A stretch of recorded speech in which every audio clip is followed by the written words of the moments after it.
Now, Behar later in the show had to issue a correction and said it was the special prosecutor, who's the Republican, not the DA who charged Alec Baldwin. The special prosecutor will join us in a second.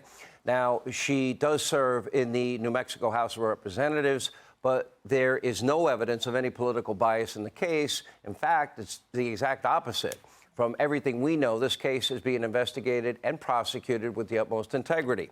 Now, it comes as Baldwin's allies in the entertainment industry out in Hollywood are now coming to his defense. The union SAG-AFTRA called the charges wrong and uninformed. Actor Mickey Rourke said there's no way in hell he should be charged. We've got to follow the fact and apply the proper laws, and that's exactly what's happening.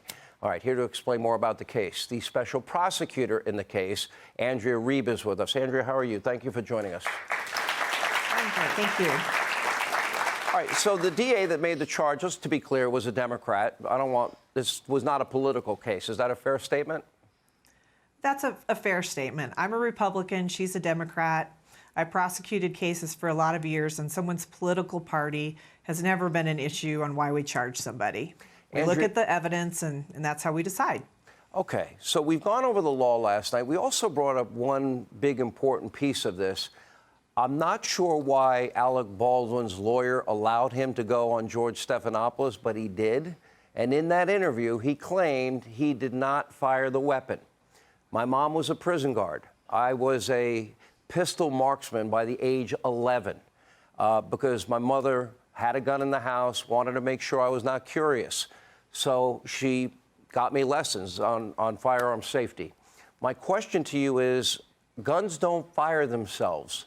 Why did he make that comment? And do you think a judge would be likely to have that as admissible evidence in this case? Right. I'm not sure why he was giving a lot of statements, and I don't know why he made that comment. Obviously, it's very inconsistent with what the FBI report found, but it is a prior inconsistent statement because now he's coming out with lots of different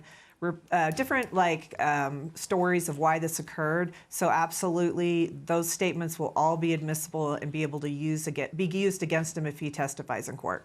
Andrea, the jury will have a choice if they find him guilty on there are two separate charges.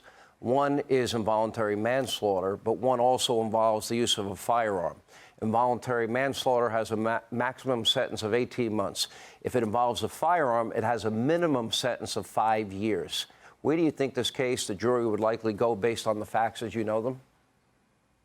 You know, we have that alternative theory for them to go under, either or. So if they find the conduct is so reckless and more than negligent on the scene, then they will go under that reckless conduct where there would be the mandatory 5 years in prison if he was convicted. If they find that he used a firearm. If they find that it was just a negligent use of conduct with a firearm, then that would be a case where the judge would have up to 18 months to sentence him. All right, Andrew. So it'll be up to a jury. Andrew, we appreciate your time, your insight. Thank you for being with us.